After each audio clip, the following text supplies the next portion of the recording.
the day, growing up in LA, in the California sunshine, when my roller skates were my only ride, I would glide to freedom, armed with invincibility by my side.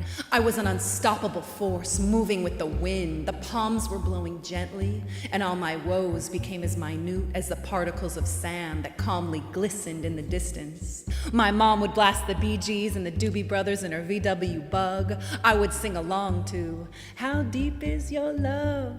My first crush snuck up on me in the first grade. Michael was his name. To my surprise, he leaned over and kissed me close to my lips.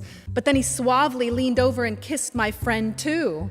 I didn't know what to think or what to do. Surprised, confused, I thought that maybe this was how boys acted, and so the trouble ensued. I started young with the poet, the warrior lover, the monarch, and the magician. Archetypes blossom not so much from a decision, but from a photographic blueprint. Give me love and fill the void stint.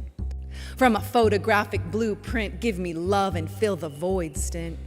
Back in the day before there were cell phones and portals to check, I would write your name in indelible ink on a page filled with longing and hope, with an innocence that would sustain as long as the darkness stayed away.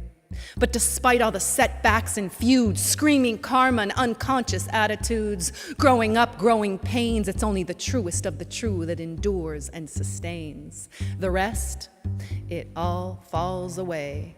It may come back to feature in another chapter. It may be the lesson that is a reoccurring matter. The faces may change, but until we change, it all stays the same. Back in the day, I would channel all my pain into characters on the stage. When struggles became fuel for a creative uprising, I could be a savage queen who sailed the seas. I could be a southern porch-sitting, bourbon-drinking feminist housewife. I could be a messenger and a martyr, a lover and a daughter. I could be a shy, reclusive doll. I could be an Elizabethan femme fatale. But through it all, I could express a wellspring of unresolved things, and then through my poetry and words, I gave the message of my soul a voice and a meaning.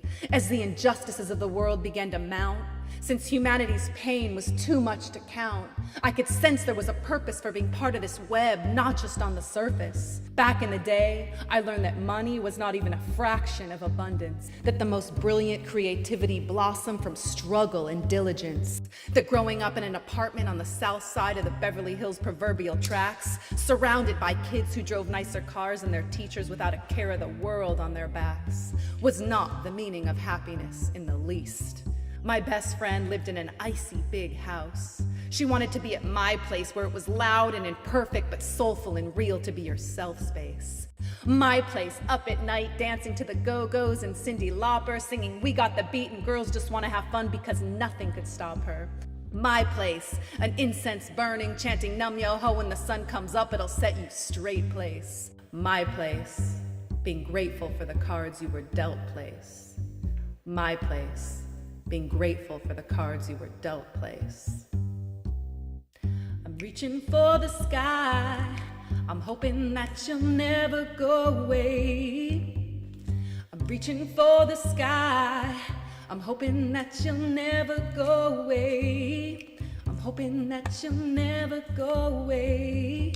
I'm hoping that you'll never go away. I'm hoping that you'll never go away.